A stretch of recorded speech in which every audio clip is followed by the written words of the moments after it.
দর্শক শুভেচ্ছা নিন, সবাইকে স্বাগতম আমাদের আজকের আলোচনায়। আজকে আমাদের সাথে দুজন অতিথি রয়েছেন, আমাদের সাথে যুক্ত হয়েছেন আপনাদের সবার পরিচিত চন্দন নন্দী। দাদা, আপনাকে স্বাগতম আজকে আমাদের সাথে যুক্ত হওয়ার জন্য। Thank you. আমাদের সাথে আরো আছেন জনাব মশিউর রহমান মামুন। জনাব মামুন, আপনাকেও স্বাগতম আজকে আমাদের সাথে যুক্ত হওয়ার জন্য। ধন্যবাদ আপনাকে এবং কৃতজ্ঞতা দাদার প্রতি যে উনি ওনার অনেক মূল্যবান সময় ব্যয় করে আমাদের সাথে কথা বলতে উনি রাজি হয়েছেন। এই জন্য দাদাকে অশেষ কৃতজ্ঞতা, এবং দেশবাসী যারা আপনারা এখন শুনছেন বা পরবর্তীতে শুনবেন তাদের সবাইকে আমার সালাম এবং সংগ্রামী শুভেচ্ছা। ওকে, ধন্যবাদ। ধন্যবাদ। তো জনাব চন্দ্রনন্দী, আমি আপনাকে দিয়ে শুরু করতে চাই।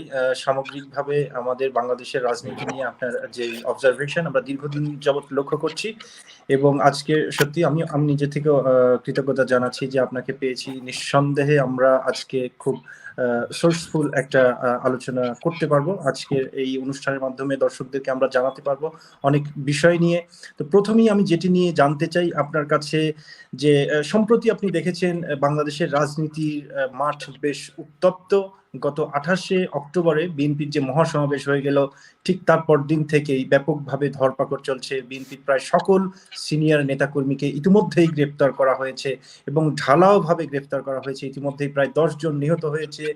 কিন্তু এই যে সহিংসতা, এই যে বিএনপি নেতাকর্মীদেরকে ঢালাওভাবে গ্রেফতার, তো সুষ্ঠু নির্বাচনের ক্ষেত্রে এটা আসলে বাধা কিনা, এটা আমরা মনে করি এটা বিএনপি অথবা যুক্তরাষ্ট্র, জাতিসংঘ সবাই ইতিমধ্যে তাদের বিবৃতি দিয়ে পরিষ্কার করে জানিয়ে দিয়েছেন যে এই ধরনের সহিংসতা এবং একই সাথে ঢালাওভাবে গ্রেফতারকে তারা ভালোভাবে দেখছেন না। কিন্তু আমার প্রশ্ন খুব যদি স্পষ্ট করে জানতে চাই, যুক্তরাষ্ট্র একটা বিশেষ নীতি অবলম্বন করছে বাংলাদেশের প্রতি। বাংলাদেশের সুষ্ঠু নির্বাচন হোক, তারা সেটা চায়, বাংলাদেশের গণতন্ত্র প্রতিষ্ঠিত হোক, সেটা যুক্তরাষ্ট্র চায়। আমার কথা হলো, সহিংসতা যেহেতু হয়ে গেছে এবং প্রতিনিয়ত হচ্ছে, বিএনপি অবরোধের মধ্যে আছে। আজকে বিএনপির অবরোধ, দ্বিতীয় ধাপের অবরোধ শেষ হলো। আগামীকালকের পরে আবারও তারা 8-9 আবারও অবরোধ এবং সর্বাত্মক অবরোধ করবে। তো এই যে অবরোধ এবং সহিংসতা যে কোনো ভাবেই হোক, সরকারি বা ক্ষমতাসীন দলের সম্পৃক্ততা রয়েছে, সেটা জাতিসংঘ তাদের বিবৃতিতে জানিয়ে দিয়েছে। এবং প্রশ্ন হলো, যুক্তরাষ্ট্র এই সহিংসতা বন্ধে এবং সুষ্ঠু নির্বাচন যেন হয় বাংলাদেশে, নির্বাচনের আগেই এরকম কোনো পদক্ষেপ নিবে কিনা বা নেয়ার সম্ভাবনা আপনি দেখেন কিনা, জনাব চন্দন Nandi? Okay, thank you for inviting me to your show. আমার বাংলা খুব ভালো না, তো আমি বাংলা আর ইংরেজি দুটো মিশিয়ে বলবো। Sure, no problem. তো আপনার প্রশ্ন বেশ লম্বা আর বেশ কমপ্লেক্স প্রশ্ন, বাট চেষ্টা করব উত্তর দেওয়ার। আমি বাংলাদেশের ইলেকশন অনেকদিন ধরেই ফলো করছি। আমি এর আগে 2018 ইলেকশন কভার করেছিলাম, তখন ঢাকাতেও গিয়েছিলাম, আর অনেকটা দিল্লি থেকেও কভার করেছিলাম। তো আমার মনে হয় যে বাংলাদেশের যে এইবারের election is following a very predictable course considering Bangladesh's political culture. Very violent. দুটো মেন দল আছে, আওয়ামী লীগ আর BNP. They have two different visions of nationhood. They have two different visions of Bangladesh, which is fine, and that is how it can be. Politics can have different views. তো সেখানে আমার মনে হয় এই জিনিসটা, আমরা সবাই হয়তো ভেবেছিলাম যে এই ইলেকশনটা, এটা হলো অক্টোবর 28 তারিখের আগে অবধি এবং অক্টোবর 28 তারিখের সকাল অবধি আমরা হয়তো ভেবেছিলাম যে এবারটায় অ্যাটলিস্ট মানে এতটা একটা ভায়োলেন্ট চ্যাপ্টার 1 হবে না আর কি। Debates, different political views, different ideas of Bangladesh, different forms of opinions, different issues, সেগুলো হতেই পারে। But the build up to October 20th, আমাদের মনে হয়েছিল যে it was tense, but definitely মানে একটা পলিটিক্যাল কোর্সের মধ্যে দিয়ে যাচ্ছিল। But 28th October changed the entire scenario in a way. It turned violent, and as we now know, despite all kinds of propaganda, by the ruling Awami League. We now know that international organizations that একটা tremendous contribution রয়েছে to expose the fact that the Awami League and the ruling establishment were directly involved in the violence that ensued on October 28th, taking the lives of 4 individuals, including three supporters of any political party and 1 police person. তো এইটা দেখে আর কি মানে সেটাই হয়তো একটা excuse ছিল. It was a created excuse, a manufactured excuse in order to put the blame or on the BNP. তো এই পরিস্থিতিতে এখন অবধি যা ঘটেছে, massive levels of raids and arrests against the BNP, তাদের শীর্ষ নেতাদের ওরা আটক করেছে, আর ডিস্ট্রিক্ট লেভেলে আর উপজেলা লেভেলেও the same situation prevails. সেটাতে the only purpose is to weaken the BNP. Now the other thing is that এই যে ভায়োলেন্সের ব্যাপারটা যে এলো, এর আগে আপনাদের নিশ্চয়ই মনে আছে ব্যাকগ্রাউন্ডে একটা এর আগে দুটো মার্কিনী সংস্থা তাদের পর্যবেক্ষকদের পাঠিয়েছিলেন, and 6 member team, if I am not mistaken, from IRI or NDI. তো ওনারা একটা 5টা রেকমেন্ডেশন দিয়েছিল আর কি বাংলাদেশের পলিটিক্যাল পার্টিসদের, যে whether you should look forward to dialogue, আর যদি এই জিনিসটা ডায়ালগের মাধ্যমে যদি এটাকে রিজলভ করা যায়. বাট as events followed, মানে তাতেই বোঝা গেল যে there was no room for any, there is no ground, there is no conducive atmosphere for any kind of election. তো এই পরিস্থিতিতে we also saw the United States, the manner in which the United States took steps in order to bring in some degree of rapprochement, some degree of dialogue between the 2 main contesting parties, the Awami League and the BNP. সেটা এখন অবধি দেখা যাচ্ছে that the Awami League has been trying to sort of do whatever it can to push the declaration or issuance of the tafsil jeta bola hocche ar ki, the election notification. Now election notification seems to have become a bone of contention in a way, যেটার ভিত্তিতেই আর কি আগাম দিনের রাজনীতি আমরা দেখতে পাবো. জি জি, ধন্যবাদ জনাব চন্দন নন্দী। আমি আরেকটু জানতে চাই আপনার কাছ থেকে যে যেহেতু আওয়ামী লীগের সাধারণ সম্পাদক ওবায়দুল কাদের ইতিমধ্যেই বলে দিয়েছেন, গতকালকে তিনি বলেছেন যে সংলাপের সময় শেষ। বিএনপির সঙ্গে তিনি এতদিন হয়তো কম বেশি বলেছিলেন, এমনকি প্রধানমন্ত্রী শেখ হাসিনা তিনি স্পষ্ট করে বলেছেন যে জানোয়ারদের সাথে কোনো সংলাপ নয়, বা বিএনপিকে আরো অনেক কুরুচিপূর্ণ অনেক অশালীন বক্তব্য দিয়ে তিনি বুঝিয়েছেন বা বলেছেন স্পষ্ট করে যে বিএনপির সঙ্গে কোনো সংলাপ নয়, যেটি শেখ হাসিনা নিজে বলেছেন। তার সাধারণ সম্পাদক বলছেন যে বিএনপির সঙ্গে সংলাপের সময় শেষ, আর কোনো সংলাপ নয়। তার মানে, এবং ইলেকশন কমিশন আজকে বলেছে যে ধরনের পরিস্থিতি থাকুক না কেন, মানে পরিস্থিতি অনুকূলে অথবা প্রতিকূলে থাকুক না কেন, তারা যথাসময়ে নির্বাচন করতে চায়, এবং বিএনপি শুধু অবরোধ করে যাচ্ছে। তারা চাইছে যে সরকার যে কোনোভাবেই যেন তফসিল ঘোষণা করতে না পারে। আমি যেটি জানতে চাই যে এমত অবস্থায় যেহেতু সবাই, যুক্তরাষ্ট্র, ইউরোপীয় ইউনিয়ন এবং জাতিসংঘ, তারা বরাবরই বলছে সুষ্ঠু নির্বাচন হোক এবং একটা সংলাপের মাধ্যমে একটা সমাধানে আসতে, কিন্তু যেখানে সেই সংলাপের বিষয় নিয়ে সরাসরি সেই দলের সভানেত্রী বা প্রধানমন্ত্রী সরাসরি অত্যন্ত অশালীনভাবে তিনি বললেন যে বিএনপির সঙ্গে কোনো সংলাপ নয়, তাদের সাধারণ সম্পাদক একই কথা বলছেন যে তারা সংলাপে তো যাবেন না, এবং আজকের সর্বশেষ খবর যেটি, যে তারা বলছেন বিএনপিকে তারা আর ঘর থেকে বের হতে দিতে চান না কোনোভাবেই, যে বিএনপি নির্বাচনে আসুক বা নির্বাচনী প্রক্রিয়ার মধ্যে বিএনপি ঢুকে যাক, সেটা প্রকাশ্যে তারা বলছে। সেটা নিয়ে আজকে হেডলাইন হয়েছে প্রথম আলোতে। তো এত কিছুর পরে আমার প্রশ্ন হলো, যারা চাইছেন বাংলাদেশের সুষ্ঠু নির্বাচন হোক, তারা আসলে বিশেষ কোনো পদক্ষেপ নিবেন কিনা, বা তাদের পদক্ষেপ পদক্ষেপ নেওয়াটা প্রয়োজন বলে মনে করেন কিনা আপনি এই মুহূর্তে, এই বিষয়ে যদি একটু বলতেন। দেখুন দেখুন যে ল্যাঙ্গুয়েজ, যে ভাষা ব্যবহার করেছেন প্রধানমন্ত্রী, that is intemperate, unbecoming of a lady, and certainly unbecoming of the Prime Minister of a South Asian country. That in the least সেটা একটাই জিনিস রিফ্লেক্ট করে, of arrogance and the fact that power has gone into her head. তো সেইটা যদি হয়, সেখান থেকে তো যদি করতে হয় ইলেকশন, তাহলে তো আমরা বুঝতেই পারছি যে বিএনপিকে কিভাবে কোণঠাসা করা হয়েছে, কর্নার করা হয়েছে পলিটিক্যালি, যাতে কি তারা এই ইলেকশনে মানে কন্টেস্ট না করতে পারে।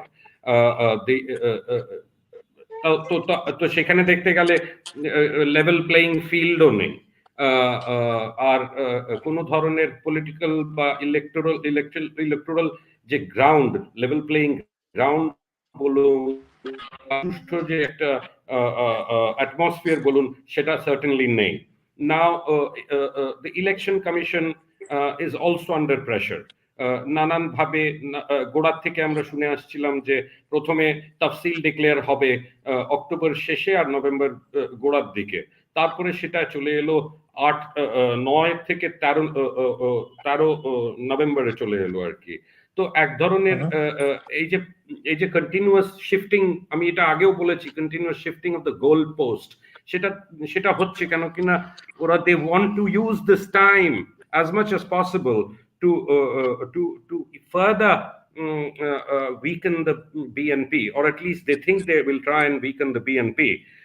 তার সঙ্গে obviously রয়েছে হচ্ছে যে আমরা সবাই এক্সপেক্ট করছি almost is on tenter hooks, expect করছে that the United States will act firmly as far as democracy in Bangladesh is concerned. তো সেটার জন্য অবভিয়াসলি আমি এটা আগে লিখেছি আমার ইয়েতে, আমাদের ওয়েবসাইটে, যে এই যে ক্যাট এন্ড মাউস গেমটা যে হচ্ছে আর কি between the United States and the ruling Awami League over the তফসিল। তো এটা প্রেটি মাচ ক্লিয়ার যে তফসিলটা ডিক্লেয়ার হওয়ার পরেই হয়তো আমরা ইউনাইটেড স্টেটসের তরফ থেকে অনেকগুলো পদক্ষেপ হয়তো আমরা এক্সপেক্ট করতে পারি বা আসবেই। সেগুলো কিভাবে হবে, কি লেভেলের হবে, কি নেচারের হবে, সেটা বলা খুব বেশি মুশকিল না, but it's not wise to hazard a guess at this time. আর এর মধ্যে রয়েছে হচ্ছে, মানে দেখুন বাংলাদেশের ইলেকশনে এখন নানান ধরনের দেশরা ইনভলভ হয়ে গেছে। several countries have now become involved, certainly the United States. India is a very is a neighbor যার আওয়ামী লীগ গভর্নমেন্টের সঙ্গে খুব ভালো সম্পর্ক ছিল, বাট ইন্ডিয়ার ব্যাপারটা আর কি কতটা, how much room does India have now to exercise its influence in Bangladesh, সেটা আছে। আর এটা কিন্তু আমাদের দেখতে হবে যে বাংলাদেশ যে একটা জিওপলিটিক্স এর সেন্টার পয়েন্ট হয়ে গেছে, ফোকাল পয়েন্ট হয়ে গেছে, সেটা অবভিয়াসলি হয়েছে because of the shadow of China over Bangladesh in general and the Awami League in particular. So this is my understanding. Where it will go, we can predict, but we can always predict, but we should also go step by step and see how the situation or how the events unfold. জি, অসংখ্য ধন্যবাদ জনাব চন্দ্র নন্দী। জনাব মামুন, একই বিষয়ে আমি আপনার কাছ থেকে মন্তব্য জানতে চাইবো। আমি যদি এক বাক্যে উল্লেখ করি, যেটি যে আওয়ামী লীগ বলছে বিএনপিকে আর বের হতে দেয়া হবে না, আপনি আওয়ামী লীগের এই বক্তব্যকে কিভাবে মূল্যায়ন করবেন জনাব মামুন? ধন্যবাদ। এখানে তো দাদা অনেক মূল্যবান কথা বললো, আমরা জানতে পারলাম। তবে এটা তো গণতন্ত্রের ভাষা নয় যে বিএনপি কে আর বের হতে দেওয়া হবে না। দেখেন এখন যে যুক্তরাষ্ট্র বলুন বা ইভেন এই যে দাদা, সেও কাজ করছে for restoration of the democracy as well as the human rights in Bangladesh. তো সেই ক্ষেত্রে সরকার যদি এরকমের কথা বলে, তো আমাদের তো আসলে বলার কিছু নেই, তাই না? কিন্তু এটা ওনাদের দাদা যেটা বললেন, ওনারা টেম্পার্ড হয়ে গেছেন, টেম্পটেড হয়ে গেছেন। এবং আমরা দেখবেন আমাদের প্রধানমন্ত্রী যখনই মানে উনি রাগান্বিত হয়ে যান, তখন উনি কিছু বলবো যে ইররেলিভেন্ট কথাবার্তা বলে ফেলেন। যেটা আপনি প্রথম উল্লেখ করলেন জানোয়ার শব্দটা, এটা কোনো পার্লামেন্টারি ল্যাঙ্গুয়েজ না। তো তারপরে আপনি গণতন্ত্র, আপনি অবাধ সুষ্ঠু নিরপেক্ষ নির্বাচন চান, আপনারাও বলছেন, তাহলে আপনারা বিএনপি কে বের হতে দিবেন না। তো বিএনপি বের হতে না দিলে বিএনপি ইলেকশনটা করবে কিভাবে? তো এই বিষয়গুলো আসলে আমরা একটু আজকে দাদার কাছ থেকেই বেশি শুনি, কারণ দাদা তো খুবই কঠিন ভাবে পর্যবেক্ষণ করছেন। আর দাদা মাঝখান থেকে আমি একটা কথা একটু বলতে চাই, অনেকেই বলার চেষ্টা করছেন যে আপনি কেন মানে বাংলাদেশের প্রতি এত ফোকাসড এখন। হ্যাঁ, তো আপনি তো ইন্ডিয়ার বিখ্যাত পত্রিকাগুলোর সাথে জড়িত, এবং আপনি আপনার বেশ অনেক সমৃদ্ধ আর্টিকেল করেন সেখানে। আমি একটু অপ্রাসঙ্গিক কিনা জানি না, ৭১ টিভিতে আপনি মনে হয় গত পরশু একটা সাক্ষাৎকার দিয়েছেন বাংলাদেশের, এবং ৭১ টিভির কেন যেন আমার দৃষ্টিতে মনে হয়েছে তারা আপনার মানে সাংবাদিকতার দৃষ্টিতে কথা বলেনি, তারা আপনাকে একটু আক্রমণাত্মক, বা আপনি প্রোপাগান্ডা ছড়াচ্ছেন, আপনি বলেছেন ৩ তারিখ একটা ডেডলাইন। তো এগুলো নিয়ে আপনাকে বেশ ওখানে যে দুজন সাংবাদিক ছিল সাথে উপস্থাপিকা, তারাও আপনাকে বেশ মানে একটু সমাজের কাছে আমি বলবো যে হেয় প্রতিপন্ন করার চেষ্টা করেছে। তো সেটা তো তাদের নেচার, সেটা করেছে। কিন্তু আমার কথা হলো ওখানে যে আপনি একটু যে বলেছিলেন যে গোল পোস্ট শিফট হচ্ছে। তো আমি সেই আলোকে আপনার কাছে জানতে চাই আসলে এই গোল পোস্টটা কতক্ষণ পর্যন্ত শিফট হতে থাকবে, আর এর শেষ কোথায়? তো আশা করি আমি আপনাকে বুঝাতে পেরেছি আমি কি জানতে চাচ্ছি আপনার কাছ থেকে। তো কাইন্ডলি দাদা আপনি বলুন। জি অবশ্যই, তার সাথে একটু যোগ করি আমি দাদা, ওই একই প্রশ্ন, যেহেতু কারণ ৩ তারিখের বিষয় নিয়ে ব্যাপক একটা আগ্রহ ছিল বাংলাদেশের জনগণের মধ্যে, এবং এটা নিয়ে এমনকি প্রধানমন্ত্রী যিনি বেসরকারি বিষয়ক বিনিয়োগের মানে উপদেষ্টা জনাব সালমান এফ রহমান, তিনি বলেছেন, গতকালকে একটা হেডলাইন এসছে যে আমি তো ঘুম থেকে উঠে দেখি সরকার তো আছে, সরকার তো পড়ে যায়নি। তো চন্দন নন্দী বলেছিল, আপনার কলমে আপনি বলেছিলেন যে ৩ তারিখে হয়তো সরকারকে পদত্যাগ করানোর জন্য বাধ্য করা হবে। তো সেই বিষয়টি নিয়ে ব্যাপক আলোচনা বা সমালোচনা হয়েছে, এবং ৩ তারিখ পার হওয়ার পরেও যেহেতু সরকার পদত্যাগ করেনি, তো সেই জায়গায় আপনার সেই কলাম বা আপনার বক্তব্যকে অনেকেই প্রশ্ন তুলেছেন। তো সেই বিষয়টি যদি দয়া করে আপনি একটু পরিষ্কার করেন আমাদের দর্শকদের উদ্দেশ্যে, চন্দন নন্দী। ওকে, তো আমি শুরু করব মিস্টার সালমান রহমানের কমেন্ট দিয়ে। উনি হয়তো খুব কনফিডেন্ট ফিল করছেন এই মুহূর্তে। I am sure he has his reasons for being confident, but there might come a time when the blow will be so massive, will be so hard, you will have nowhere to run. He belongs to a category of people in Bangladesh who have benefited from the corruption. There are others also of the ilk, of the same ilk, as Mr. Rahman. He's an industrialist. There are other industrialists who have benefited from this, from this, as far as this government is concerned. We all know about everything. We know pretty much everything. Now the question is not that. The question is, এটা বলার পরে আমি এখন পেছনে যাব আর কি। আপনি যেটা জিজ্ঞেস করলেন যে নভেম্বর 3 যে স্টোরিটা, যেটা আর কি, যেটা নিয়ে ৭১ টিভি আমার সঙ্গে ডিসকাশন করেছিল। It was not a discussion, but I'll come to that later. So, as far as I am concerned, I still stand by that story, because the central focus of the story still remains. It's valid. ওই জন্য বলছিলাম যে November 3 জায়গায় আমি তো বলেছিলাম যে তাকে সরকারকে বলা হয়েছে পদত্যাগ করতে আর কি। তো সরকার যদি না করে, সেটা that is Sheikh Hasina government's problem, right? তারা অনেক ধরনের কৌশল অ্যাডপ্ট করছেন, অনেক ধরনের মেথডস অ্যাডপ্ট করছেন টু এসকেপ দ্যাট সিচুয়েশন। তো সেই সিচুয়েশনটা ফাইনালি কি হবে we don't know, or maybe we can predict, but let's not hazard a guess. তো আমি আবার বলছি যে নভেম্বর 3rd এর যে deadline, so to say, that was there. এখন সেটা যদি সরকার না মানে, তাতে তো স্টোরি বদলে যায় না, রাইট? তো তো তার তো তার সঙ্গে এটাও আমাদের দেখতে হবে যে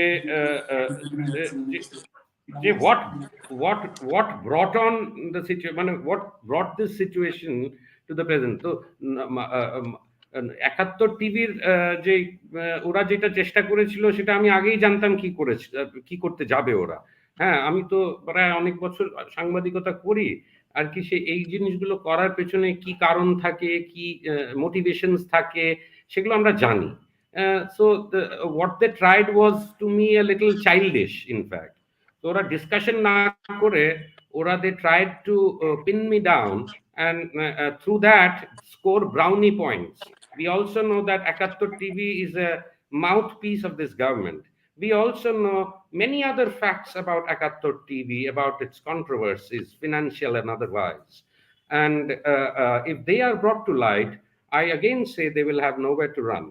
So anyway, তো নভেম্বর 3rd এর জিনিসটা কিন্তু it is a continuing process, কিন্তু the fact of the story remains the same. It is only shifting because the goalpost is being sought to be shifted ruling regime in Dhaka. So that was my central point that I tried to make in the story. And as I said now, I still stand by it. The impending U.S. action, I would call it impending, is there. So if the Sheikh Hasina government feels that it has been able to get out or squirm out of this situation, it would be extremely mistaken.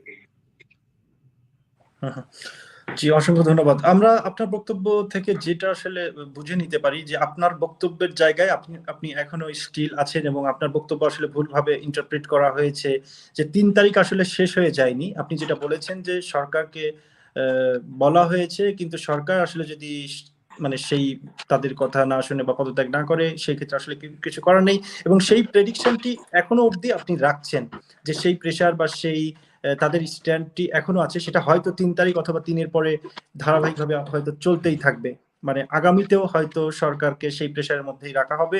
তার মানে সরকারের 3 তারিখ চলে গেছে বিধায় সরকার যে একদমই safe আছে, বা আমরা যাদের কথা বলছি যারা সরকারকে সেই প্রেসারটা দিয়েছে বা যেই নির্দেশনা দিয়েছে, তাদের জায়গায় তারা এখনো পর্যন্ত অটল আছে, বা হতে পারে সেটা আগামীতে আমরা নিশ্চয়ই সেটা খুব শিগগিরই হয়তো দেখতে পারবো। I get it. I mean, let me jump in quickly. এত ভয় কিসের? If you are a popular political party in Bangladesh, why are you afraid to face the electorate, or why are you not electorate? Why are you afraid or apprehensive about allowing a free and fair and participatory election? Why? Is it the fear of the results going against you?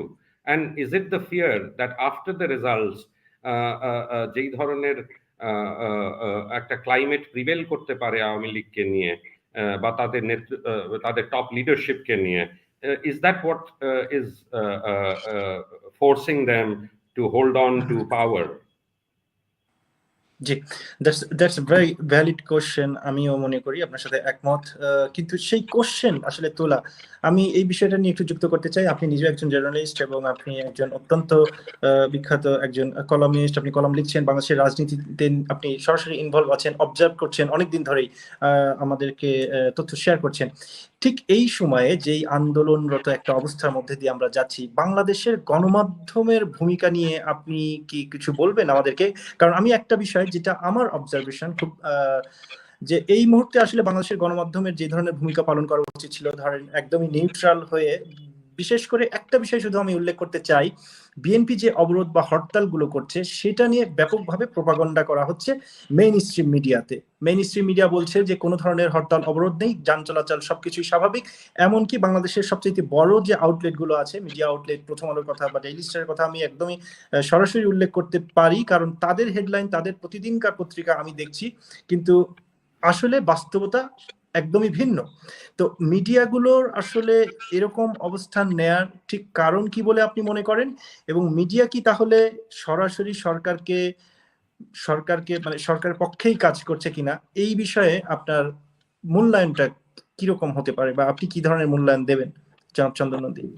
দেখুন, এই এই এই যে press freedom, media freedom, the right to express views openly, the right to expression, এই যে এই এই rights গুলো আর এই অধিকারগুলো আক্রান্ত হয়েছে বাংলাদেশেও না, ইন্ডিয়াতেও হয়েছে। ইন্ডিয়াতেও অনেকখানি যে স্পেস, ফ্রি মিডিয়ার স্পেস, সেটা অনেকটা শ্রিঙ্ক করেছে। বাংলাদেশে ওটা আরো বেশি লাগে, কেন কিনা বাংলাদেশ একটু ছোট একটা state.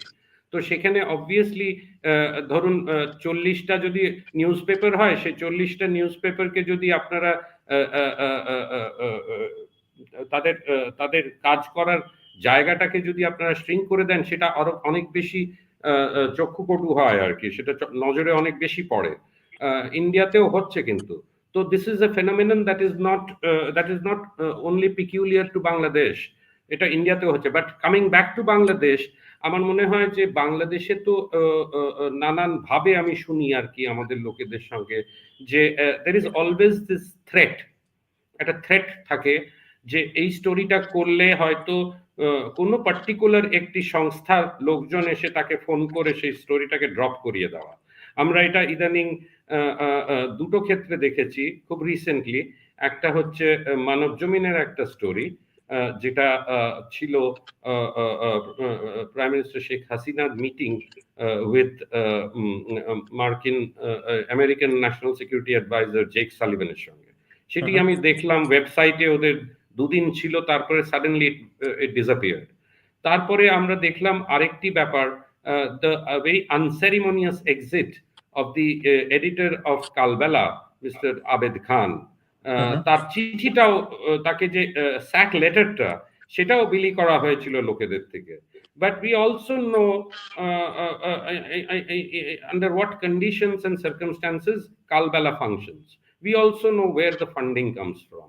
We also know who is the main benefactor of Kalbala.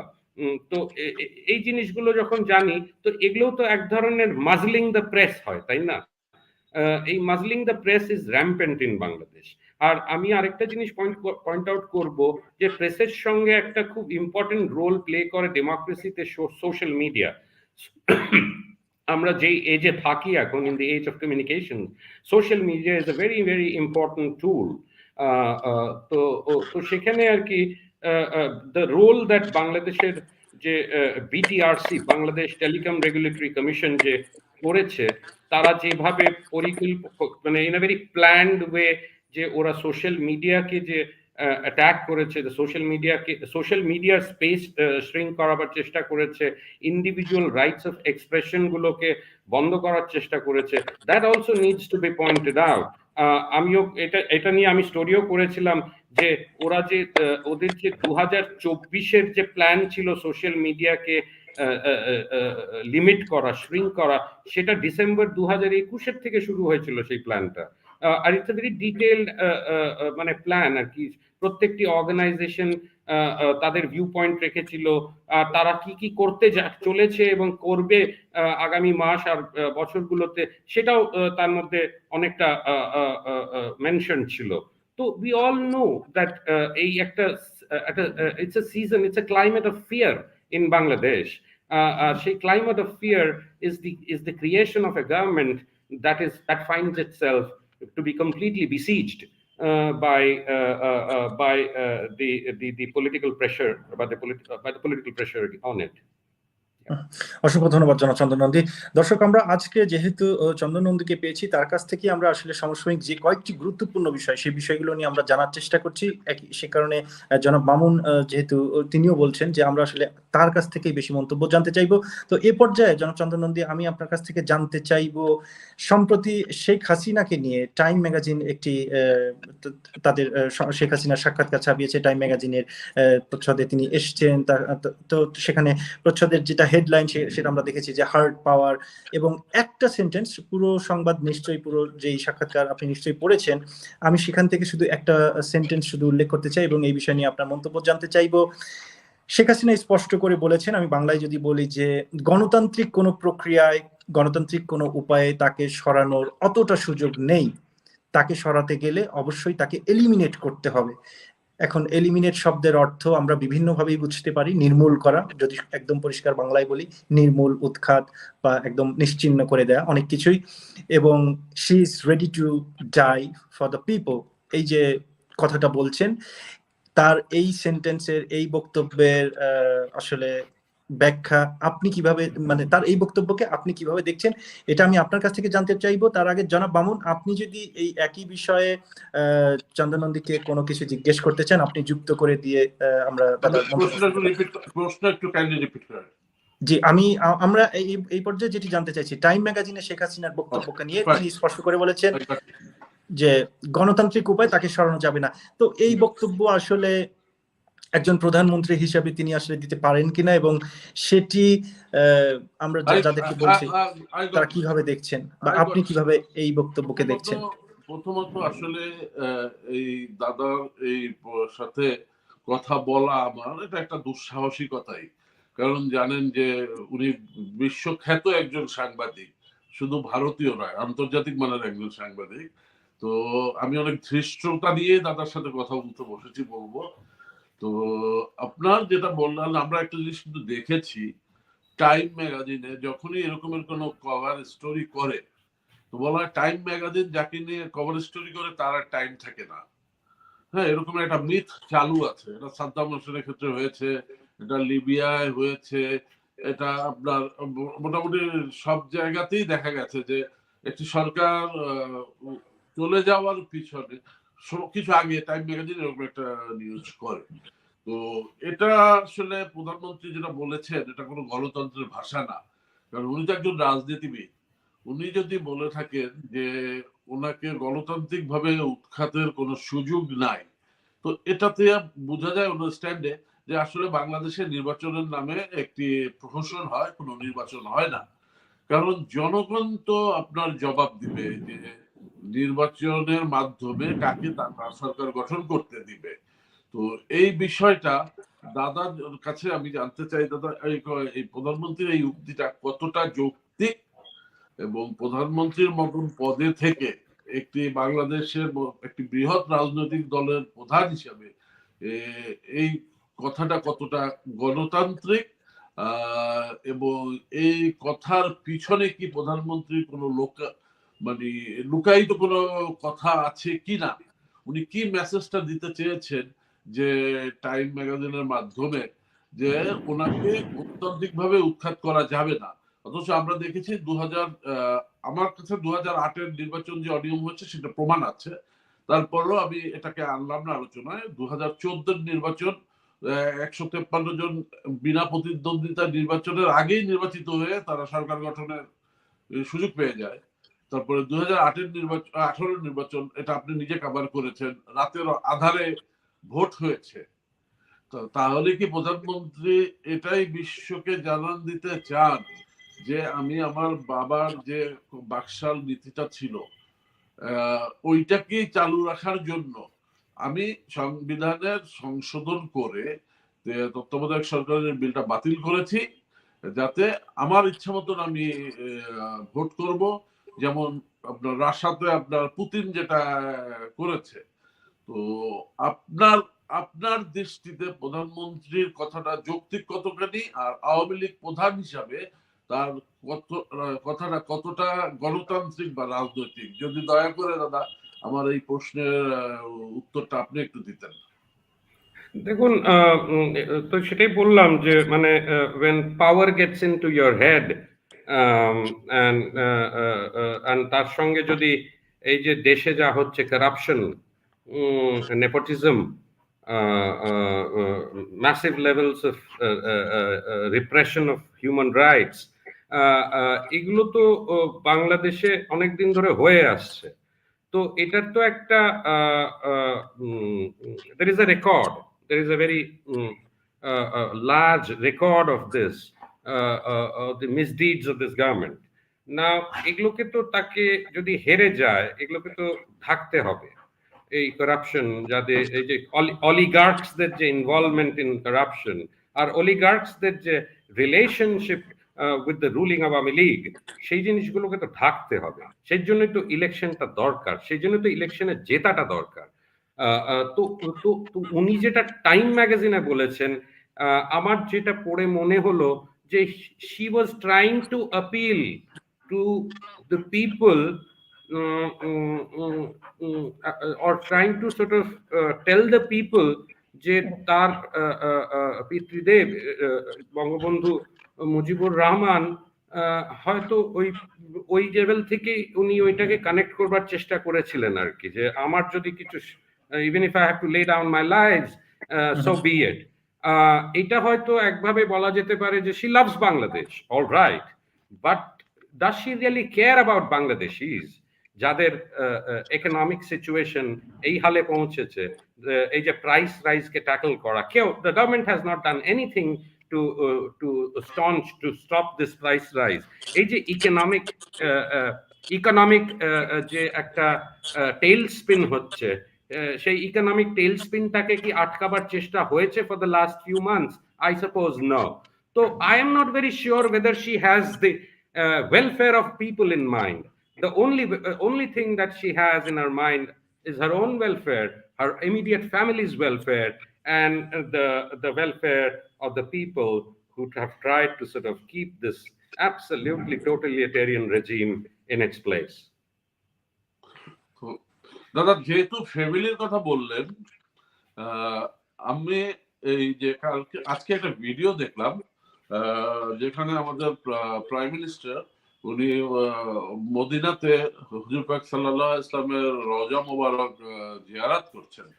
তো সেখানে ওনার সাথে রীতিমতো ওনার বোন সবসময় থাকেন এবং ওনার সাথে আরেকজন ওনার পরিবারের সদস্য যিনি সবসময় থাকেন, এবং এবার তাকে দেখা যায়নি মদিনাতে। অথচ অনেকে বলছে তিনি নাকি হলে যে সিনেমা দেখছেন টিকিট কেটে 3-4 দিন আগে, তো উনি যদি হলে যে টিকিট কেটে সিনেমা দেখার মতন অবস্থায় থাকেন বা ফুড কোর্টে যে খাবার মতন অবস্থায় থাকেন, তাহলে কেন ওনার মা যখন আপনার উমরা পালন করতে গেছেন এবং আগে সবসময় উনি ওনার সাথে যেতেন, তো এবার কিন্তু আমরা উমরাতে তাকে দেখিনি। প্লাস আপনার উনি ওনার মা যখন জাতিসংঘের সাধারণ অধিবেশনে যোগদানের জন্য গেলেন, তখন কিন্তু ওনাকে আমরা ভিজিবিলিটি পাইনি, ওনাকে কোথাও দেখিনি। কিন্তু আমরা শুনতে পেলাম যে আপনারই একটা টক শোতে ৭১ টিভিতে যে উনি 15ই নভেম্বর দেশে আসবেন এবং উনি প্রেসে কাদের সাথে মিট করবেন, সেই প্রোগ্রাম সূচিও সাংবাদিকদের জানিয়ে দেওয়া হয়েছে এবং গত 9 মাস পর হয়তো সে সাংবাদিকদের সাথে বৈঠক করবেন। তো যেহেতু আপনি তার পরিবারের কথা বললেন এবং উনি ওনার পরিবারকে সেভ করতে চায়, তাহলে আমরা কেন ওনার সন্তানকে সজীবাদের জয়কে আমরা কেন ওনার সাথে, কারণ উনি যদি ইউএসএ থেকে ফ্রিলি মুভ করতে পারেন এবং হলে যে সিনেমা দেখতে পারেন বা ফুড কোর্টে বসে খেতে পারেন, that means he is a free bird. Then why he is not in Medina right now with Her Excellency the Prime Minister of Bangladesh, and why he was absent from attending in any occasion with a mother in New York and Washington, and why the other media of Bangladesh, both printing media and electronic media, they didn't even publish the schedule of the arrival of Shazib Rahman in Bangladesh, Shajibaদের Joy, as well as when he will meet the press and all these things. If যদি তারা বলেছে যে তাদেরকে জানিয়ে দেওয়া হয়েছে, তাহলে কি শুধুমাত্র ৭১ টিভির সাংবাদিকদের সাথেই তিনি কথা বলবেন, নাকি বাংলাদেশের সকল সাংবাদিকদের সাথেই উনি কথা বলবেন? সেইটা আমরা একটু পরিষ্কার জানতে চাই। জানতে চাই উনি যদি আমেরিকাতে যে হলে যে যদিও আমরা জানি উনি আমি জানি যে এটা একটা বিশ্বস্ত সূত্রে আমি হয়তো সেই ঠিকানাও দু একদিনের মধ্যে আপনাদেরকে দিতে পারবো। কাতারের একটি হোটেলে উনি অবস্থান করছেন, যেখান থেকে সৌদি আরব যাওয়ার ট্রাই করছেন, বাট এখনো সক্ষম হননি।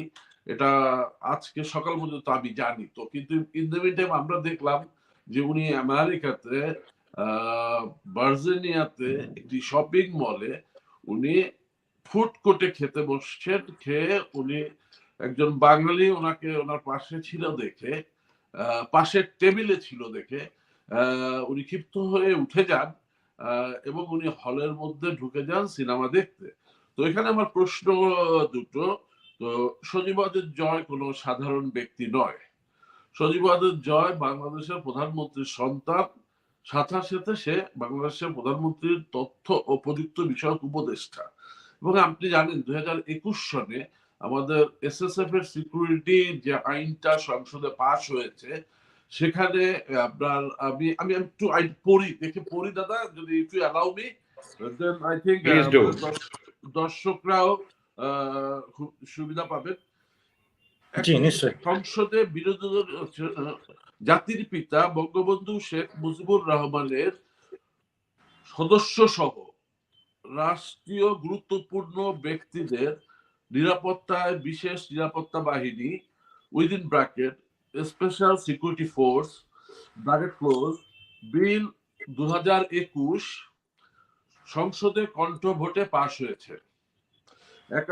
একাদশ জাতীয় সংসদের 15তম অধিবেশনের তৃতীয় দিন মঙ্গলবার সংসদীয় কাজে প্রধানমন্ত্রীর কার্যালয়ের দায়িত্বপ্রাপ্ত মুক্তিযুদ্ধ বিষয়ক মন্ত্রী মোজাম্মেল হক বিলটি পাশের প্রস্তাব করলে তা কণ্ঠভোটে পাশ হয়। একই দিন সংসদে বিরোধী দলীয় নেতা ও উপনেতার পারিতোষিক ও বিশেষাধিকার সংক্রান্ত সামরিক আমলের অধ্যাদেশ বাতিল করে নতুন আইন প্রণয়ন বিল পাশ হয়েছে।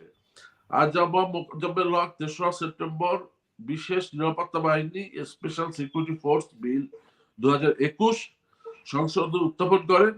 বিলটি পরীক্ষা নিরীক্ষা করে সংসদে প্রতিবেদন দিতে আইন বিচার সংসদ বিষয়ক মন্ত্রণালয় সম্পর্কিত সংসদে স্থায়ী কমিটি পাঠানো হয়। বিলটিতে জাতির পিতার পরিবারের সংজ্ঞায়, আমি এখানটাকে এমফাসাইজ করতে চাই, বিলটিতে জাতির পিতার পরিবারের সঙ্গে বলা হয়েছে বঙ্গবন্ধুর 2 কন্যা, তাদের সন্তানাদি, বঙ্গবন্ধুর 2 কন্যা এবং তাদের সন্তানাদি, এবং ক্ষেত্র মতে ওই সন্তানাদির স্বামী বা স্ত্রী এবং তাদের সন্তানাদি, মানে third generation of fourth generation of Sheikh Mujibur Rahman.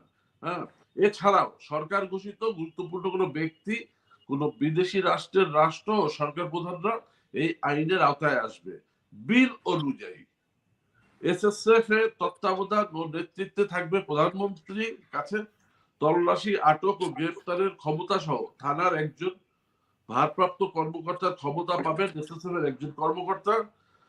রাষ্ট্রপতি, প্রধানমন্ত্রী ও জাতির পিতার পরিবারের সদস্যরা, এই জায়গাটা আমার কাছে খুব ইম্পর্টেন্ট মনে হয়েছে, রাষ্ট্রপতি, প্রধানমন্ত্রী ও জাতির পিতার পরিবারের সদস্যরা যেখানেই অবস্থান করুক না কেন এসএসএফ তাদের দৈহিক নিরাপত্তা দেবে।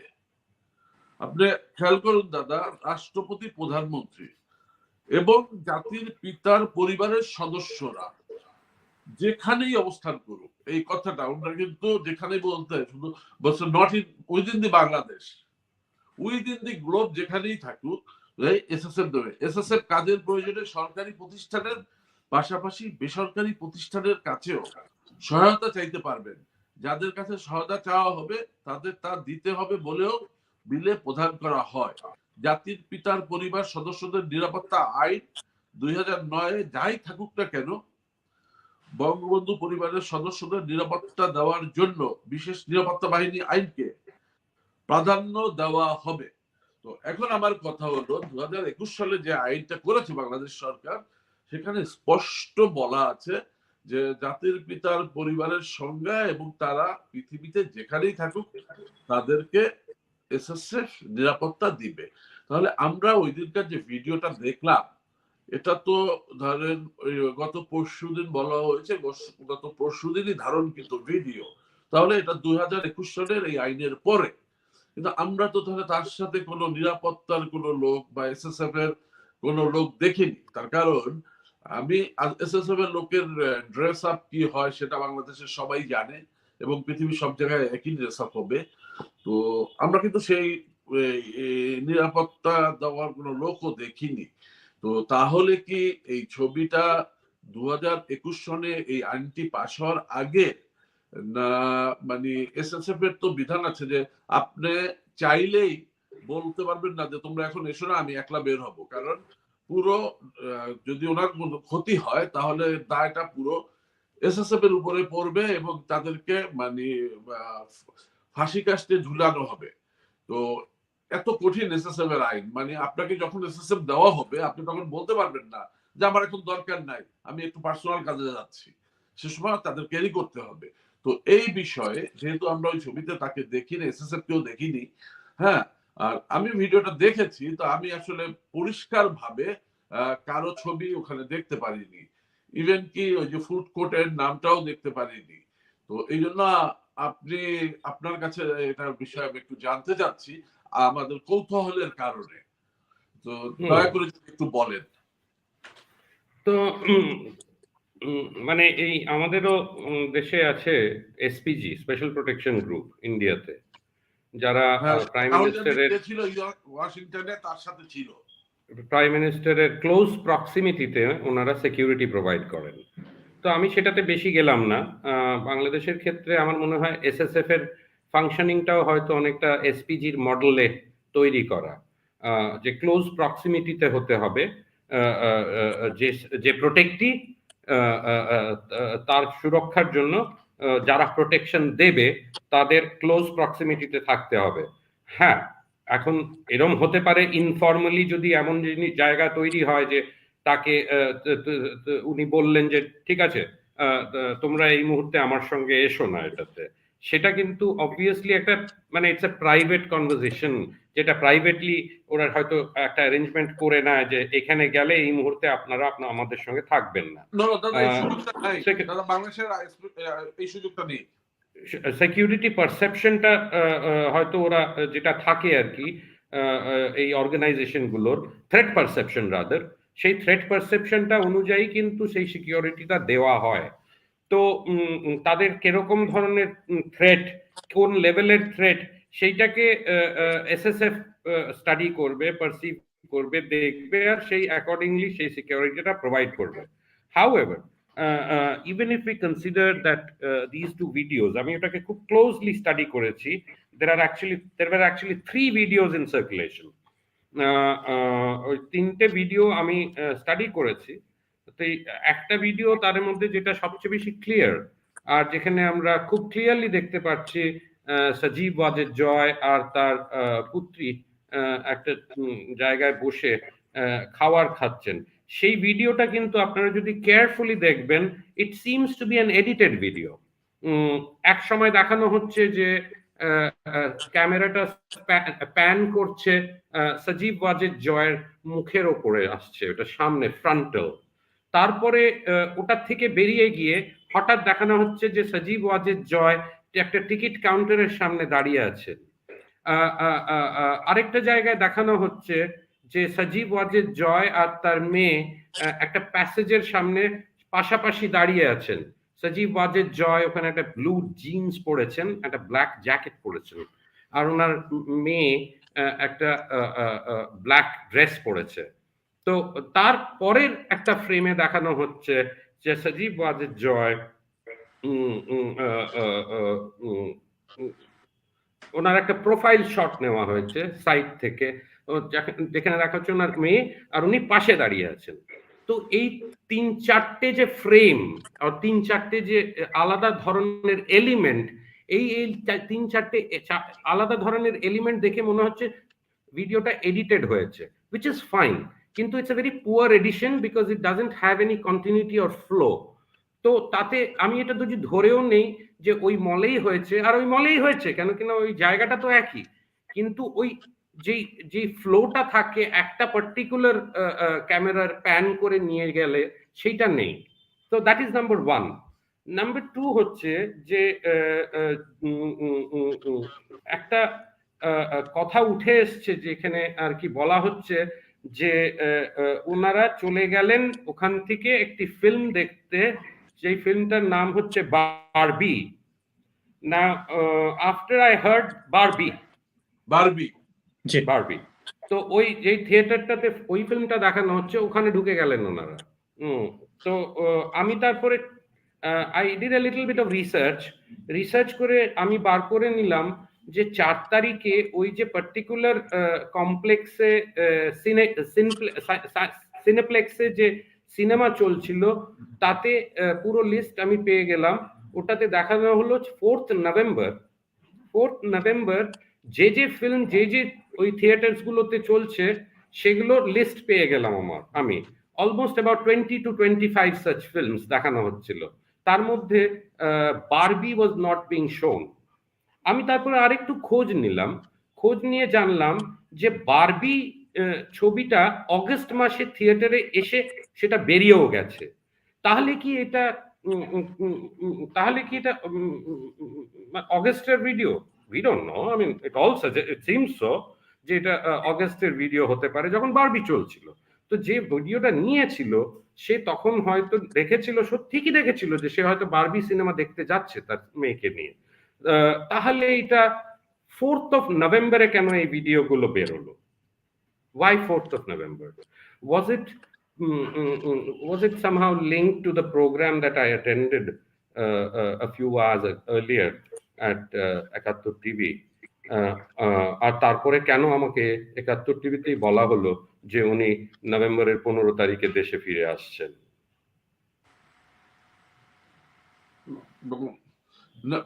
এইটা কি আপনার টক শোটার পরে না টক শোটার আগে এই ভিডিওটা পাবলিক হয়েছে? এই ভিডিওগুলো আমি পেলাম টক শো গুলোর পরে। টক শোটা শেষ হলো অ্যারাউন্ড 1 o'clock, আর আমি এটা পেলাম আমার কাছে রাত 1:30 পৌনে 2টোর সময় ইন্ডিয়া টাইম। আমার একটা ছোট্ট প্রশ্ন, যদি এই প্রশ্ন আমার মনে হয় যে যারা বলছেন যে তিনি 15 তারিখে আসবেন, আমার খুব সহজ করে জানতে ইচ্ছে করে সজীব ওয়াজেদ জয় যদি খুব স্বাভাবিকভাবেই যুক্তরাষ্ট্রে অবস্থান করেন, তাকে নিয়ে যেহেতু অনেক প্রশ্ন উঠছে, বাংলাদেশিরা অনেক কথা বলছেন যে তার অবস্থান নিয়ে আমরা জানতে চাইছি, তাহলে তিনি প্রধানমন্ত্রীর একজন তথ্য প্রযুক্তি বিষয়ক উপদেষ্টা, প্রধানমন্ত্রীর পুত্র, তিনি সেই যুক্তরাষ্ট্র থেকে সেই জনগণের সেই প্রশ্নকে পরিষ্কার করার জন্য সরাসরি কোনো একটা জায়গায়, সেটা খুব স্বাভাবিকভাবেই হতে পারে, সেটা ধরেন জ্যাকসন হাইটে অথবা যে কোনো জায়গায় সরাসরি একটা লাইভ প্রোগ্রামে এসে তিনি তো বলে দিতে পারেন, বা তিনি সেটা সেইভাবে কিন্তু তিনি করতে পারেন, কিন্তু সেটা না করে ঘুরিয়ে পেঁচিয়ে বিভিন্নভাবে আসলে এই যে ফটো এডিট করা বলি অথবা ভিডিও এডিট করা বলি, তার গলফ ক্লাবের সামনে যে লনে তার ছবি দেওয়া হলো, মানে এভাবে কেন তিনি আসলে বোঝাতে চাইছেন? তিনি পরিষ্কার করে খুব সহজ করে বিষয়টাকে সিম্পলি কেন বলছেন না? হয়তো উনি বোঝাতে চাইছেন না, হয়তো ওনার কিছু শুভাকাঙ্ক্ষী বোঝাতে চাইছে আর কি, যে উনি ওখানে আছেন। Maybe they are more invested in trying to establish that he is a free man, that he can move around freely, and that these are photographs and videos that he's putting out on social media. It might not be so. Social media can be handled by someone else. So why do we have to believe that he is the only one who has put out these photographs and videos? Could there be somebody else? এই বক্তব্যের সাথে আমার অনেকেই আমরা একমত হতে পারি। আসলে সজীব ওয়াজেদ জয় সাহেব যে দীর্ঘ 9 মাস 10 মাস আমরা ওনাকে কোথাও দেখতে পাচ্ছি না, ইভেন ওনার ফেসবুকেও কোনো কিছু, টুইটারে বলেন কোনো কিছু দেখতে পাচ্ছি না, উনি কি মানে কি কারণে তো ওনাকে কোথাও দেখা যাচ্ছে না, মানে এটা কিন্তু একটা সবার মনেই প্রশ্ন, যে যদি একটু দয়া করে আপনি এই জিনিসটা একটু আমাদেরকে বলতেন যে ওনাকে কেন আমরা ওনার ভিজিবিলিটি পাচ্ছি না, আর ওনাকে নিয়ে কেন এত আলোচনা হচ্ছে, আগে তো হয়নি। সোশ্যাল মিডিয়াতে যেটা পোস্ট গুলো আমি দেখেছি আর কি, সেগুলো বেশ গ্যাপ দিয়ে হয়, 10 দিন 15 দিন 14 দিনের গ্যাপ দিয়ে হয়। একটা intense political phase, Bangladesh is passing through an intense political phase, সেখানে পোস্ট হয়েছে, ভায়োলেন্স নিয়েও পোস্ট হয়েছে, হয়তো ধরে নিলাম উনিই করেছেন,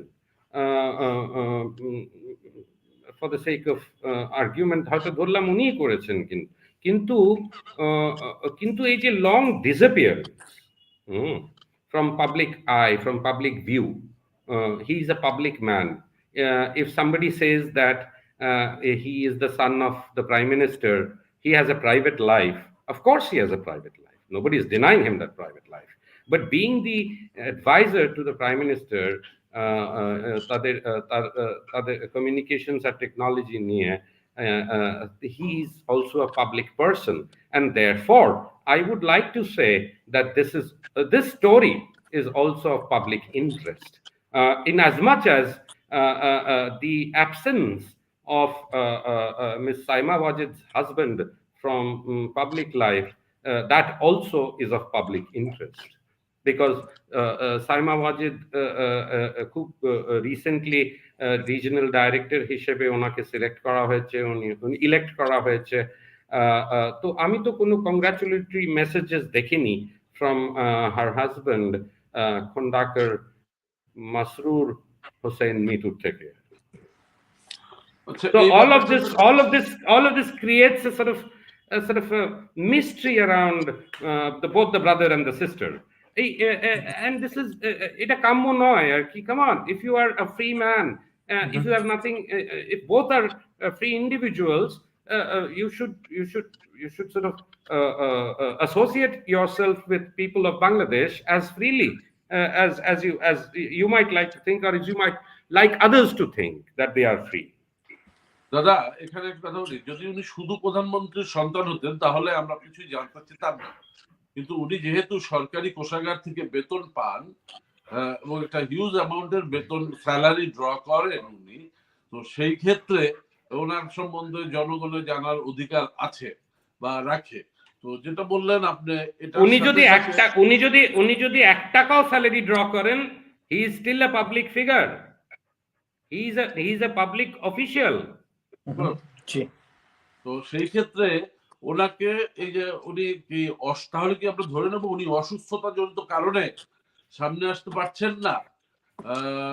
এই ধরেন মানুষ অনেক কথা তো বলে, সাথে সাথে আপনি বললেন মিতুর কথা, যে মিতু মধ্যপ্রাচ্যের কোনো একটি রাষ্ট্রে, বা তাহলে তো মিতুর যে বাবা খন্দকার মোশাররফ সাহেব, উনি কোথায় কি অবস্থায় আছে? উনি তো দুর্দান্ত প্রভাবশালী একজন মন্ত্রী ছিলেন।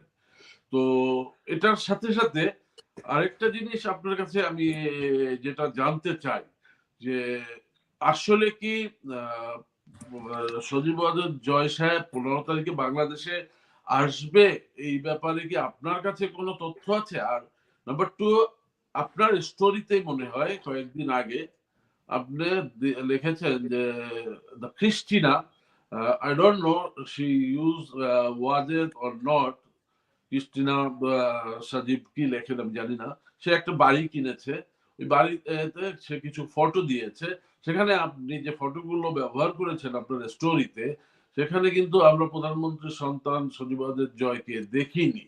এটা কিন্তু ভেরি রিসেন্টলি আপনি এই নিউজটা করেছেন, এবং মনে হয় অক্টোবর মাসে তারা ওই বাড়িটার পজিশন নিয়েছে। তো সেই অক্টোবর মাসে যদি উনি নভেম্বর মাসের 4 তারিখে বা 3 তারিখে উনি একটি শপিং মলে যে খাবার মানে খেতে পারেন, ফুড কোর্টে যে তারপরে মুভি দেখতে পারেন, তাহলে ওই বাড়িতে ছবিতে আপনি কেন সজীব জয় সাহেবের ছবিটা আপনি ব্যবহার করলেন না? তো এটাও একটা প্রশ্ন। তাহলে আমি 3টা প্রশ্ন রাখলাম আপনার কাছে, যদি কাইন্ডলি। একটা হলো সজীব জয় সাহেবের ছবি কেন আপনি ব্যবহার করেননি তার এই নতুন বাড়ি কেনাতে? যেহেতু প্রশ্ন উঠেছে উনি তো 3 তারিখ বা 4 তারিখে একটি সিনেপ্লেক্সে যে সিনেমা দেখেছেন এবং খাবার খেয়েছেন, তো সেইখানে তাহলে তার ছবি আসা উচিত, আপনি কেন ব্যবহার করলেন না? আপনি মৃত্যুর কথা বললেন, যে মৃত্যুর বিষয়টা আসলে অরিজিনাল কি, জাতি এটা জানতে চায়, এবং মৃত্যুর বাবা যিনি প্রভাবশালী একজন সংসদ সদস্যই ছিলেন না, উনি মন্ত্রীও ছিলেন, উনি এখনো সংসদ সদস্য হিসেবে আছেন, উনি কোথায় কি অবস্থায় আছে যদি দয়া করে একটু আপনি আমাদেরকে জানাতেন। আচ্ছা, তো আমি লাস্টের প্রশ্নটা আগে জবাব দিই আর কি। তো আমরা যতদূর শুনেছি আর কি, খন্দকার মোশাররফ সাহেব বোধহয় সুইজারল্যান্ডে থাকেন, কিন্তু উনি এখনো একটা সিটিং এমপি। তো মানে এইটা, this is a comment on two things. One, why he is there for so long. এটা কি একটা একটা খরচের ব্যাপার আছে আর কি। হ্যাঁ, who is bearing that expense, number one. Number two, যে ওনার তো as a sitting member he should be participating in the proceedings of the parliament. The parliament is in session. So the parliament ideally একটা যদি এটা যদি একটা healthy democracy হয়, we would expect all members ruling from the treasury and from the ruling from the opposition benches to be present in parliament and exercising their sort of performing their functions, parliamentary functions. তো সেখানে একজন ব্যক্তি যদি বাইরে বেশি দিন থেকে যান, সেশনের পর সেশন কভার না করে, তাহলে তো কোনো জায়গায় না কোথাও না কোথাও আইন থাকতে হবে যে এই এত long absence can actually lead to your disqualification from parliament. আমাদের সংসদে আছে, আপনি যদি 90টা ওয়ার্কিং ডেজ মানে পার্লামেন্টের 90টা ওয়ার্কিং সেশনে আপনি একটানা অ্যাবসেন্ট থাকেন without the permission of the speaker, তাহলে আপনার সংসদ সদস্য পদ অটোমেটিক খারিজ হয়ে যাবে। So that is a comment on, that is a comment on this his long absence is a comment on the institution of parliament. Parliament একটা institution, একটা তো সেই ইনস্টিটিউশনের এই অবস্থা, আর পার্লামেন্টারি ডেমোক্রেসিরও এই অবস্থা যে দিনের পর দিন একজন নেই, আর সেটা নিয়ে কেউ লিখবেন না, সে প্রশ্ন করবেন না, সেটা নিয়ে কেউ কথা বলবেন না। এটা কোন ধরনের parliamentary democracy? Number one. Number two, আপনি বললেন, আপনি যদি কাইন্ডলি ব্রিফলি ছোট্ট করে আরেকবার প্রশ্নগুলো বলে দেন, ধরিয়ে দেন আমাকে, তাহলে আমি বললাম যে আপনি যে কদিন আগে একটা নিউজ করেছেন। ও হ্যাঁ, ঠিক আছে, ক্রিস্টিনার বাড়ি। হ্যাঁ, স্টোরিটা হচ্ছে যে আমি যখন জানতে পেলাম এটা, আমি ইমিডিয়েটলি যে রিয়েলটার আর কি, যে রিয়েল এস্টেট পার্সন যে এই বাড়ি কেনার ডিলটা সেটেল করেছে, তার সোশ্যাল মিডিয়া হ্যান্ডেলে গেলাম আর কি, ফেসবুকে গিয়ে দেখলাম যে উনি 11ই অক্টোবর আর 12ই অক্টোবর দুটো পোস্ট করেছেন। একটা ওনার কোম্পানির পেজ থেকে, আরেকটা ওনার নিজের ইন্ডিভিজুয়াল পেজ থেকে টাইম লাইনে পোস্ট করেছেন ফেসবুকে। তো আমার সেটা খুব ইন্টারেস্টিং লাগলো যে this is a very interesting time when this house was purchased by Christine Obermeyer. আর যে পোস্টটা করেছিলেন এই রিয়েল এস্টেট এজেন্ট, তাতে লেখা হয়েছিল যে মানে কংগ্রাচুলেট করা হচ্ছে ক্রিস্টিন ওভারমায়ারকে, আর বলা হচ্ছে যে it's a very happy moment for them and for Christine Obermeyer and her daughter. তো অবভিয়াসলি হাজবেন্ডের কথা বলা ছিল না আর কি। Husband I presume is still mister Sajib Wazed Joy. তো সেটা প্রশ্ন তোলে আর কি যে সে তাদের পারিবারিক জীবনটা এখন কি লেভেলে আছে, সেটা আমাদের যাওয়া উচিত না, because it's a private matter. What ever the relationship is a very private matter, এটা আমাদের ঢোকা উচিতই না। বাট ইয়েট আমরা যেটা জানতে পাই একটা জিনিস, যে যে একটা বাড়ি কেনা হয়েছে, সেখানে আরেক ভদ্রলোক নেই, তাকে সামিল করা হয়নি। আর ঠিক কদিন পর, তার পরের দিন আমি I got in touch with the রিয়েলটার, দুটো রিয়েলটার ইনফ্যাক্ট, দুটো বাড়ি, একটা ক্রিস্টিনের বাড়ি আর একটা সজীব ওয়াজিদ জয়ের বাড়ি। তো আমি I got in touch with them, আমি তাদের মেসেজ করেছিলাম যে ক্রিস্টিনের বাড়ি সেটেল করেছেন যে রিয়েলটার, উনি স্ট্রেট লিখে দিয়েছিলেন I have no comment to make, which I respected. তারপরে আমি যে অন্য রিয়েল এস্টেট এজেন্টের সঙ্গে কথা বলেছিলাম, he was a person of Lebanese origin, আমি তো তাকে আইডেন্টিফাই করব না for the sake of privacy and all that. কিন্তু আমি এইটুকু বলতে পারবো উনি কনফার্ম করেছিলেন আমাকে, আর সেটা আমার স্টোরিতে দেওয়াও আছে, যে হ্যাঁ, he had settled the house for Sajeeb Wazed Joy, but he didn't want to go into the details, which I respect. তো এতে বোঝা যাচ্ছে that that the gentleman is in the US. There is no that is my view আর কি, যে উনি ওখানেই থাকেন। উনি এখন কাতারে থাকেন কিনা, I have no information. Maybe he is, I don't know. So that is my response to the second question. Can you please repeat the other question? আপনি মিতুর কথাও বললেন, যে মিতু মানে মশরুর, যে দুবাইতে, তার বিষয়টা। তো হ্যাঁ, তো আমরা তো ওনাকে বেশ কয়েক বছর হয়ে গেল, বোধহয় বছর 3 হয়ে গেল না 4 হয়ে গেল, আমরা কি ওনার কোনো কথাও শুনি না। শুনি একটা কথা, যে একটা আইনি প্রক্রিয়ার মধ্যে ফেঁসে গিয়ে উনি বোধহয় শারজায় থাকেন আর কি, কিন্তু কোনো কিছু জানা যায় না, কোনো কিছু বোঝা যায় না। বাংলাদেশ গভর্নমেন্ট তার লিগ্যাল তাকে কোনো লিগ্যাল হেল্প দিচ্ছেন কিনা, সেই কোনো নিজস্ব লিগ্যাল কোনো কাউন্সিলকে হায়ার করেছেন কিনা সেই দেশে, এগুলো নিয়ে কোনো চর্চা হয় না বাংলাদেশের পত্রিকায়। কিন্তু দাদা, এটি নিয়ে তো আমরা আবার আরেকটা কথাও শুনি, যে এই পুতুলের সঙ্গে এই মিতুর আসলে ডিভোর্স হয়ে গেছে এবং মিতু আরেকটি বিয়ে করেছে, এবং সেইটাও যাকে বিয়ে হতে করেছেন পারে। তিনি দেখুন, এইগুলো প্রাইভেট লাইফের কিছু জিনিস আছে যেগুলো আমরা আমাদের যাওয়া উচিত না। It is not good, it's not okay for others to intrude into other people's privacy. But এইটুকু তো বলা যায় যে দেখুন, যে আর কি খুব রিসেন্টলি ইলেক্টেড হয়েছেন WHO রিজনাল ডাইরেক্টর, উনি ইন্ডিয়াতে এসেছিলেন। আবার শোনা যায় নানান রিপোর্টসে নানান ধরনের লবিংও হয়েছিল আর কি, আর সেই লবিং এর আউটকামই হচ্ছে ওনার ইলেকশন অ্যাজ রিজনাল ডাইরেক্টর।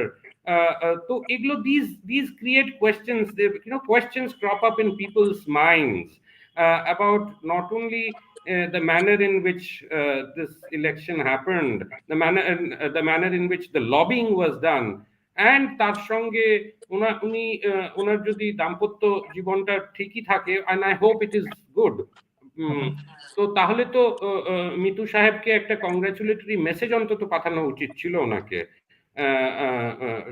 যাতে কি উনি আরেকটু এনকারেজ বোধ করতেন। ওনাকে তো দিল্লিতে এসেই কাজটা করতে হবে, তাকে দিল্লিতে এসে তার অফিস, রিজনাল ডাইরেক্টরের অফিস, আমরাও তাকে চেষ্টা করব তার সঙ্গে কথা বলার, তার সঙ্গে মিট করার। উনি তো হয়তো একটা বড় বাড়িতেও থাকবেন এখানে। তো এই প্রশ্নগুলো, এই ধরনের একটা ফিউচার তো আমরা আগামী দেখতেই পারছি যে এটা হতে চলেছে। উনি আসবেন দিল্লিতে, তখন তো অন্তত আমরা সবাই এক্সপেক্ট করব মিতু সাহেব যেন দিল্লিতে এসে অন্তত ওনার সঙ্গে দেখা করেন। এটা তো ওনার ভাইও তো ওনাকে কোনো কংগ্রাচুলেট করেছে মর্মে আমরা দেখিনি। রাইট, ওনার ভাইও নাকি কোনো কংগ্রাচুলেশন দেখিনি। শুধু তা না, মানে আমরা যখন ওই ছবিটি দেখি আর কি, একটি পার্টিকুলার গলফ ক্লাবে ভার্জিনিয়াতে, সেই ট্রিপটাতে লোকে বলে আর কি, that is subject to confirmation, যে সাইমা ওয়াজেদ ওনাকে অ্যাকম্পানি করেছিলেন কিনা ইউএসএ তে।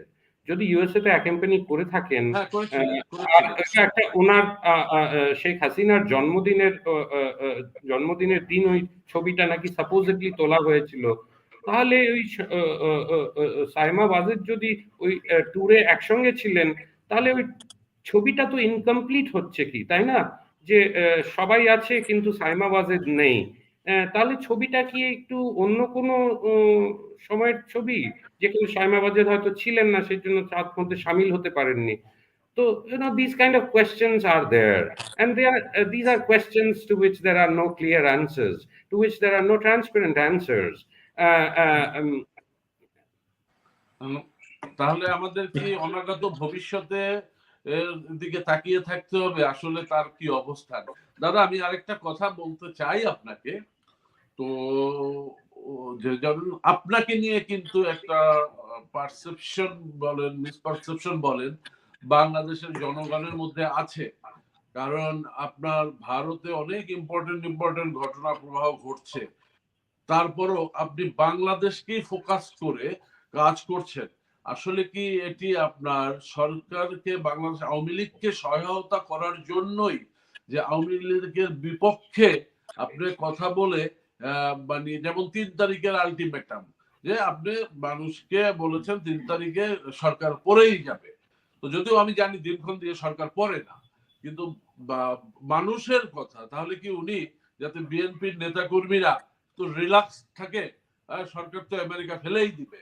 তো দেখুন, আমি বুঝে গেছি, আমি প্রশ্নটা বুঝেছি। এই ধরনের একটা মিসকনসেপ্ট আছে যে আপনি শেখ হাসিনার হয়েই আপনি আসলে শেখ হাসিনার বিরোধিতা করছেন, বোঝার জন্য, আন্দোলনকে অন্য খাতে প্রবাহিত করার জন্য বা স্থিমিত করার জন্য।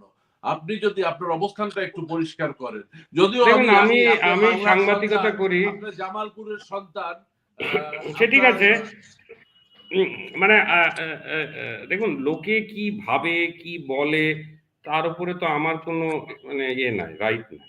দে can think whatever they wish to think. না, আমি সাংবাদিকতা করছি, আমার ইচ্ছে হয়েছে বাংলাদেশকে নিয়ে, সেটা আমার ইচ্ছে। আপনার যদি ইচ্ছে হয় আপনি সেই খবরগুলো পড়বেন, আপনার যদি ইচ্ছে না হয় আপনি পড়বেন না। আর আবার যদি ইচ্ছে হয় আপনি গালিগালাজও করতে পারেন, কোনো অসুবিধা নেই। It's a free world. আর সেটাই হওয়াই ভালো, কেন কিনা একটা যে সবাই তাদের গিয়ে এক্সপ্রেস করতে পারে, ভিউজ এক্সপ্রেস করতে পারে, তো সেটা ভালো। কিন্তু বাংলাদেশ নিয়ে আমি লিখছি, আর তার জন্য যে কোনো পার্টিকুলার সরকার বা কোনো গভর্নমেন্ট বা পার্টিকে হেল্প করছে, আমি হয়তো সেটা একটু খারাপ চোখেই দেখবো আর কি। যে লোকেদের তার মানে sense of perception, sense of analysis খুবই poor. I am a journalist, আমি যেটা মনে করবো পাবলিক, ও ঠিক আছে, বাট আমার যেটা মনে হয় অফ পাবলিক ইন্টারেস্ট আমি সেটা নিয়ে লিখবো। সেটা যদি আওয়ামী লীগের বিরুদ্ধে যায় খুব ভালো, যেটা যদি বিএনপির বিরুদ্ধে যায় খুব ভালো, বাট যদি সেটা মানুষের ভালো হয় সেই স্টোরিজ গুলোকে করে, আমার তাহলে মনে হয় যে জার্নালিজমের যে মেন উদ্দেশ্যটা সেটা করাটাই বেটার। হ্যাঁ, আমি কোনো সরকার বা কোনো পার্টির হয়ে লিখতে যাব না, কেন কিনা that will be public relations. আর যদি আমি নেগেটিভ স্টোরিজ করি, অ্যান্টি এস্টাবলিশমেন্ট স্টোরিজ করি, তাহলে আমার মনে হয় যে I would have held aloft the greatness of journalism. বাকি তো সব পাবলিক রিলেশনস হয়। আবার অনেকের কাছে কিন্তু পারসেপশন আছে দাদা, বলে আপনাকে সিআই এর সাথে আপনার যোগাযোগ আছে, মানে ইউএসএ যে ঘটনাগুলো ঘটাতে যাচ্ছে সেগুলো আপনার মুখ থেকে আগে বলানো হচ্ছে, এরকমের একটা পারসেপশন আছে। তো তাহলে বলতে হবে সিআইএ তো খুবই ইনকম্পিটেন্ট অর্গানাইজেশন। আমার মতন একটি ক্ষুদ্র জার্নালিস্টকে ওরা যদি এটা করতে দেয় আর কি, তাহলে তো বলতে হবে যে সিআইএ এর মধ্যে কোনো খুব বেশি প্রফেশনালিজম বলা বা ধরুন এই যে গোয়েন্দাদের যে কাজ হয় সেটা করা, তাহলে তো আমি বলতে হবে যে খুবই খারাপ লেভেলের মানে চুজ করেছে। আমি তারা ক্ষুদ্র জার্নালিস্ট, আমাকে দিয়ে কি সরকার পাল্টানো যায়? আমি আমার মতন স্টোরি করছি because I have an interest in Bangladesh. সেই আমাদের দেশে আরো জার্নালিস্ট আছেন যারা দিল্লিতে থেকে বাংলাদেশের উপরে লেখেন, তাদেরও কি একই বলা যায়? তাদের কি না, এটা আপনার প্রতি অনেকটাই বলছে, কারণ সিআই এর কথা যেটা বললেন মামুন ভাই, আমার মনে হয় যে একই সাথে আপনাকে রয়্যাল এজেন্টও বলা হয়, যে হয়তো সবই তাই, সবই বলা হয়। এটা জনগণের কল্যাণে যদি কাজে লাগে, এরকম একটি সরকার যে মানে বাংলাদেশে জাকিয়ে বসে আছে, সেখানে যদি সেই সরকারকে পরিবর্তন, গণতান্ত্রিক ভাবে পরিবর্তন করার জন্য সামান্য একটু এফোর্টটাও যদি কাজে লাগে, সেটা আমাদেরকে গ্রহণ করাটাই উত্তম হবে। দেখুন, আসল পরিবর্তন কিন্তু বাংলাদেশের মানুষরা করবে। Of course, right. I am sure that, আমি জানি, আই এম সার্টেন দ্যাট বাংলাদেশের মানুষরা এক্সট্রিমলি সজাগ, they are extremely keyed in with developments in the world as well as in their own country. They are very conscious, they are politically very conscious, and I'm sure that Bangladesh's people will decide their own future. তার জন্য আমাদের মতন লোক দরকার হবে না বা অন্য কোনো লোক দরকার হবে না। বাট হ্যাঁ, একটা জায়গায় নিশ্চয়ই জার্নালিজম বা জার্নালিস্টরা একটা রোল প্লে করে, চেষ্টা করে অন্তত। এই যে দেখুন না, যেমনি ধরুন টাইম ম্যাগাজিনটা, এটা তো গদগদ হয়ে আমি দেখলাম যে সরকার পক্ষ থেকে সেটাকে প্রমোট করা হলো, but did they read the story in its entire spirit of the entire spirit? তারা কি between the lines যে মেসেজেস গুলো ছিল স্টোরিতে সেগুলো কি তারা ঠিক মতন বুঝতে পেরেছেন, সেগুলো কি ঠিক মতন গ্রহণ করতে পেরেছেন? I think the devil is in the details. আর সেটা যদি ওনারা মিস করেন, then I have nothing to say, but they are completely lack even the intellectual depth or the intellectual ওই ধরনের আউটরিচ, মানে ইন্টেলেকচুয়াল একটা দিয়ে তো দরকার হয় এই জিনিসগুলোকে বোঝার, সেটা যদি আওয়ামী লীগের নেতাদের না থাকে। আচ্ছা, আমরা একটু খোলামেলা আলোচনা করছি। আমার একটা ছোট আরেকটা প্রশ্ন ছিল, আপনার কাছে কি এ ধরনের কোনো তথ্য আছে কিনা যে আপনি দেখেন বিএনপির সিনিয়র নেতৃবৃন্দ সবাইকে কিন্তু গ্রেফতার করা হয়েছে, এবং গ্রেফতার করে আপনার অনেকেই বলছেন যে তারা তাদেরকে আপনার অফার করছেন এই বর্তমান বিএনপির নেতৃত্ব ভেঙে একটি আলাদা বিএনপি গঠন করে নির্বাচন করানোর জন্য সরকার এ ধরনের চেষ্টা করছেন যে বর্তমান বিএনপিকে ভাঙার জন্য। তো যদি সেই ক্ষেত্রে এরকমের কোনো কিছু করে সেটা আপনার নলেজে আছে কিনা, আর করে থাকলে ওইভাবে তাদেরকে নিয়ে যদি একটা নির্বাচন করে সরকার, তাহলে এটা কি বিশ্ব দরবারে বা ইউএস অ্যাডমিনিস্ট্রেশন যেটা যে নির্বাচন দেখতে চায় সেটা পূরণ করবে কিনা, মানে ডিমান্ডটা? তো এই বিষয়ে আপনার কাছে কোনো যদি তথ্য চায় একটু দেশবাসীকে যদি জানান। দেখুন, এরকম হচ্ছে বেশ কয়েকদিন ধরে ওরা চেষ্টা করছে কিছু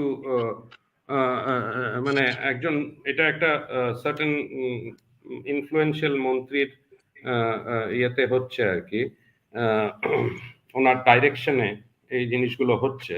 সেই মন্ত্রীর নাম আমি নিতে চাই না, বাট আমরা জানি না সে এটা হচ্ছে। তার সঙ্গে আপনাদের গোয়েন্দা সংস্থাও আছে, আর হয়তো আপনাদের কোনো একজন জনৈক পার্টিকুলার ফ্রেন্ডলি কান্ট্রির লোকজনও ইনভলভ ছিল আছে। তো তো সেই চেষ্টাটা হচ্ছেও ইনফ্যাক্ট। তো সেখানে ইনডিউসমেন্ট দিয়ে আনা, এর পিছনে আরো ডিটেলস আছে।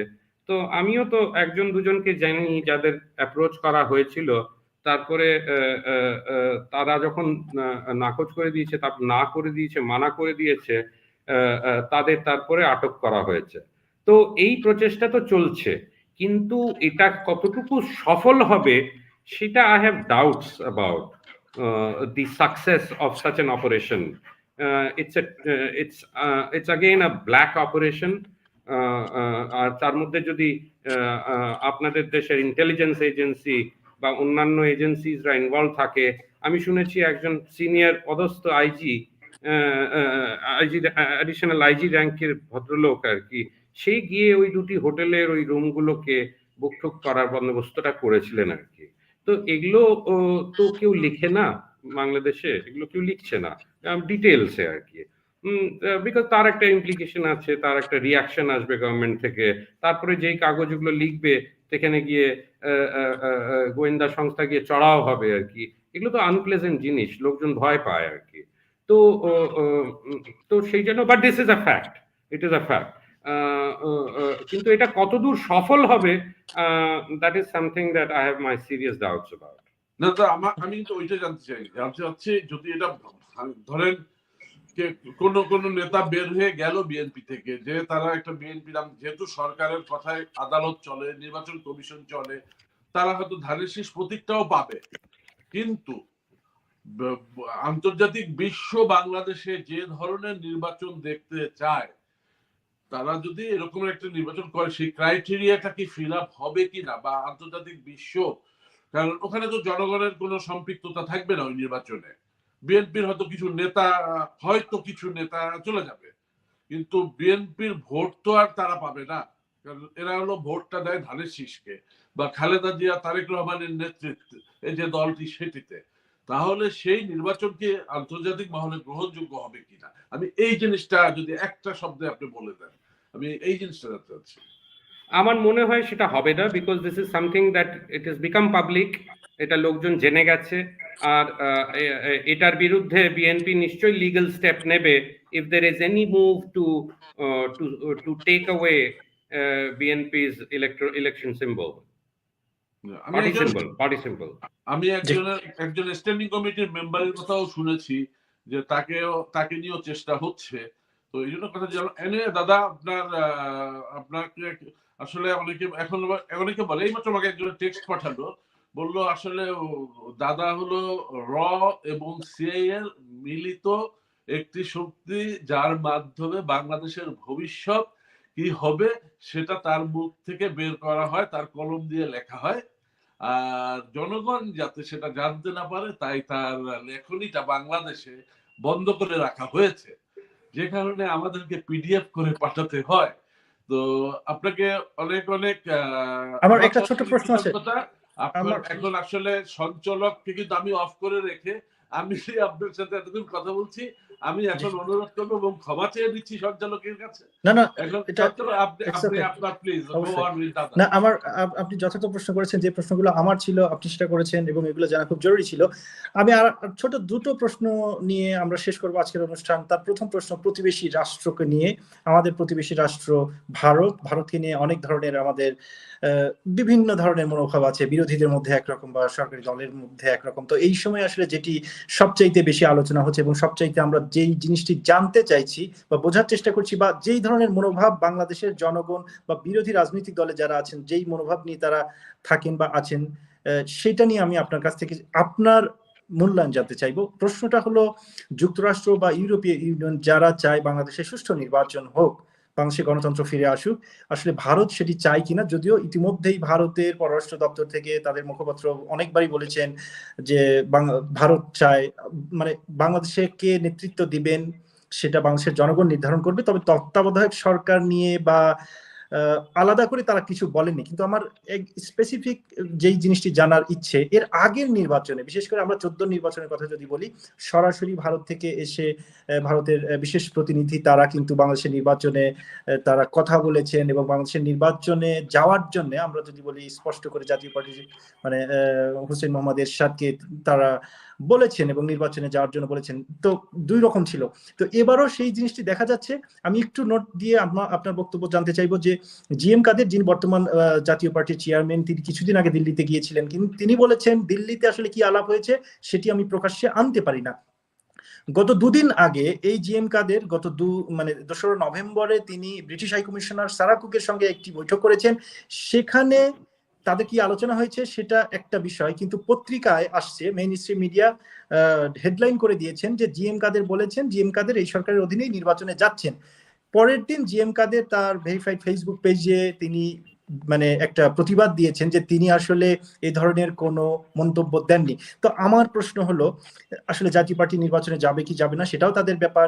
মানে ভারতের আসলে অবস্থানটা কি, আমি একদম সরাসরি সংক্ষেপে আপনার কাছ থেকে জানতে চাই যে আমাদের এই নির্বাচন নিয়ে ভারত আসলে কি মনোভাব পোষণ করছে। তারা কি সুষ্ঠু নির্বাচন চায়, নাকি তারা আওয়ামী লীগকে এই ক্ষমতায় টিকিয়ে রাখতে চায়, বা জনগণ যেটা চায় সত্যি তারা সেটি চায়, কোনটি? আপনার এটার সাথে আমি একটা প্রশ্ন আপনার কাছে জানতে চাই দাদা। আপনি নিশ্চয়ই খেয়াল করেছেন কানাডা বাংলাদেশের গার্মেন্টের একটা প্রোডাক্টের প্রায় মোর দ্যান 200,000 পিস কাপড় তারা নিতে অস্বীকৃতি জানিয়েছে। তো এটা কি একটা মানে আগাম সতর্কতা? কারণ কানাডা কিন্তু নর্মালি এরকম করে না। হ্যাঁ, যুক্তরাষ্ট্র যা করে কানাডা তাই ফলো করে, কিন্তু দেখলাম কানাডা থেকে এই ধরনের একটা স্টেপ অলরেডি দেওয়া হয়েছে। তো এখানে কি আপনি মনে করেন এটা আমাদের গার্মেন্টস সেক্টরে উপরে একটা অবরোধ আসার মানে পূর্বাভাস কিনা? তবে সেই নিউজটি মেইন স্ট্রিম মিডিয়ায় আসার পরে কিন্তু সরিয়ে নেওয়া হয়েছে। সেই নিউজটি করা হয়েছিল সাথে সাথেই 15 মিনিটের মধ্যে পিটার হাস সাবের হোসেন চৌধুরীর সাথে তার বাসায় প্রায় 2 ঘন্টার মতো বৈঠক করেছে। তো এই বিষয়টা যদি বলে দেখি দাদা। দেখুন, একটা যে থ্রেট রয়েছে তার মধ্যে এটা তো অস্বীকার করলে চলবে না। আপনারা দেখেছেন যে খুব রিসেন্টলি ভায়োলেন্ট প্রোটেস্ট হয়েছে যারা ওখানে ফ্যাক্টরিজে যারা শ্রমিকরা আছে, সেটা বেশ অনেকদিন চালিয়ে রেখেছিলেন ওনারা। আমি যখন লাস্ট এই ব্যাপারটা নিয়ে ঘাটাঘাটি করি, কথা বলি, তখন জানতে পারি যে প্রায় 2400টি এরকম ফ্যাক্টরিজ আছে, ইউনিটস আছে গার্মেন্টসের। তার মধ্যে থেকে 1200টা ফ্যাক্টরি এফেক্টেড হয়েছিল বা বন্ধ হয়ে গিয়েছিল। Now that's a huge blow to বাংলাদেশের ইকোনমি। এটা হচ্ছে মানে গার্মেন্টস, রেডিমেড গার্মেন্টস এর যে এটা মানে ফরেন এক্সচেঞ্জ আনে, অ্যানুয়ালি ফরেন এক্সচেঞ্জ আনে ইউজুয়ালি গত বছর ছিল 46 বিলিয়ন, আর এখন অব্দি হয়েছে অ্যাবাউট 36 বিলিয়ন, 47 বিলিয়ন 36 বিলিয়ন। আর লোকেরা ভয় পাচ্ছে যে এটা যদি বেশি প্রলং করে তাহলে হয়তো যারা অর্ডার্স দেয় বিদেশ থেকে তারা অন্যান্য দেশে চলে যাবে। Now that is the real problem. And এই প্রবলেমটা কিন্তু গভর্নমেন্ট, মানে বাংলাদেশের গভর্নমেন্ট এটা নিয়ে খুবই ওয়ারিড, খুবই চিন্তিত। আর সেই জন্যই কিন্তু ওই ধরনের সিকিউরিটি প্রোভাইড করা হয়েছে, ম্যাসিভ সিকিউরিটি এই এই ঢাকা আর তার পার্শ্ববর্তী এলাকাগুলোতে।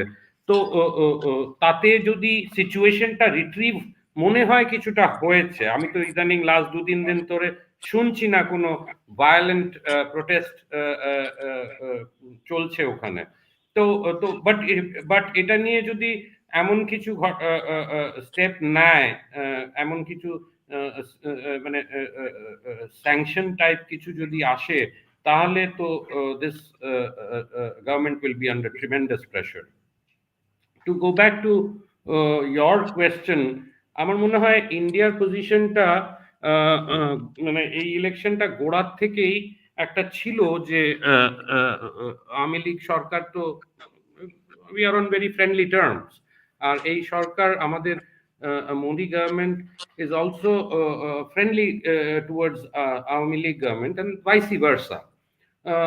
কিন্তু এবার আমার যতদূর ইনফরমেশন আছে বা যতদূর খবর বেরিয়েছে বা অ্যানালিসিস গুলো পড়েছি, তাতে দেখে মনে হয় যে এবার হয়তো because America is playing such a leading role in trying to see that democracy is restored in Bangladesh, that human rights are restored in Bangladesh, সেই জিনিসটার থেকে দেখতে গেলে আমার মনে হয় যে প্রেশার এক্সার্ট করছে আমেরিকা বাংলাদেশের উপরে, সেটাকে ম্যাচ করার মতন ক্ষমতা কি ইন্ডিয়ার আছে? নানান কৌশল হয়তো ইন্ডিয়া করছে কিছু কিছু জায়গায়, কিন্তু সেটা কি সাফিসিয়েন্ট হবে, এনাফ হবে এই সরকারকে বাঁচিয়ে রাখার জন্য? আর আমাদের এটার সঙ্গে যুক্ত হচ্ছে আরেকটা ব্যাপার, যে আমরা তো মনে করি যে চায়না যতটা পাওয়ারফুল আমাদের এই সাউথ এশিয়াতে হয়ে গেছে, সেইটা আমরা রিসেন্টলি মালদ্বীপস এর ব্যাপারটা শুনেছি, তারপরে তো ভুটান অলসো একটু চাইছে যে তারা আস্তে আস্তে হয়তো এই স্ফিয়ার অফ ইনফ্লুয়েন্স থেকে বেরিয়ে অন্য একটা স্ফিয়ার অফ ইনফ্লুয়েন্সে যাওয়ার চিন্তা ভাবনা করছে। তো এতে বাংলাদেশকে তো টিকিয়ে রাখতে হলে, বাংলাদেশকে মানে একটা জায়গায় কাছে রাখতে হলে তো India has to look at other alternatives. Sheikh Hasina government যে চাইনিজ দের সহায়তা নিতে চান ইকোনমিক, সেটা তো আগেও হয়েছে এবং উনি পাওয়ারে আসলে আরো বেশি হয়ে যাবে। তো সেইটা যদি ইন্ডিয়া যদি বাংলাদেশকে হারায়, তাহলে তো আর মানে কিছু বলা থাকবে না। মানে আমরা কি সেটাতে shall we subject to this thing meekly, or shall we take steps that might be commensurate to the steps that the United States is taking?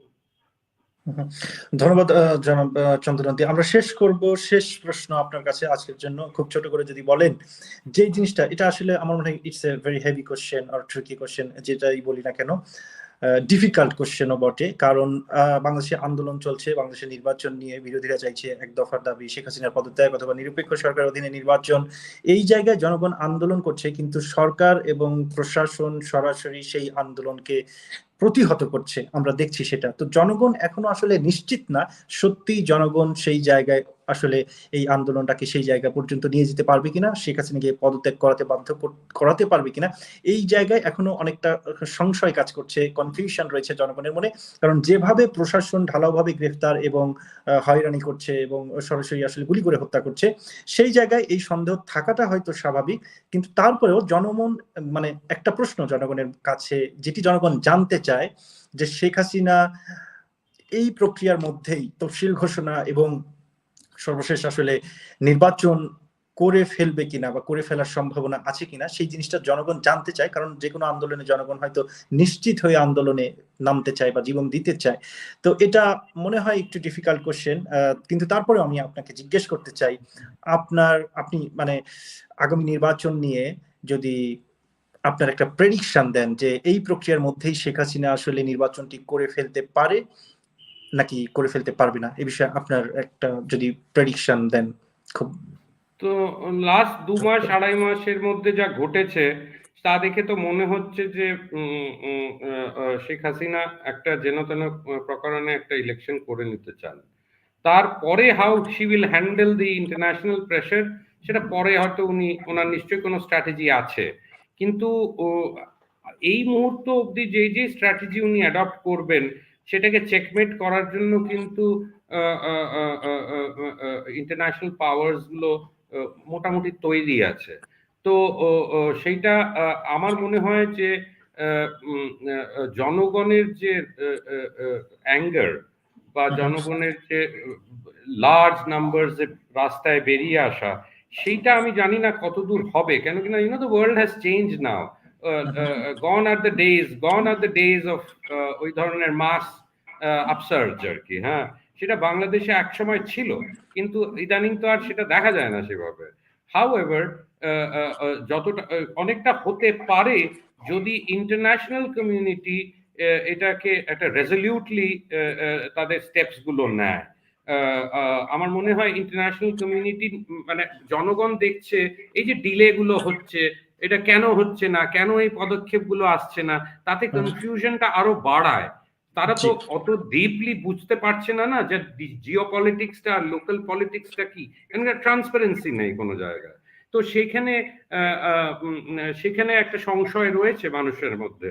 কিন্তু সেই সংশয়টা তখনই ভাঙবে যখন ওই প্রথম একাধিক পদক্ষেপ আসতে শুরু করবে। সেটা কবে আসবে আমরা হয়তো এখনো জানি না, মেবি 5 দিন 7 দিন হোয়াটএভার।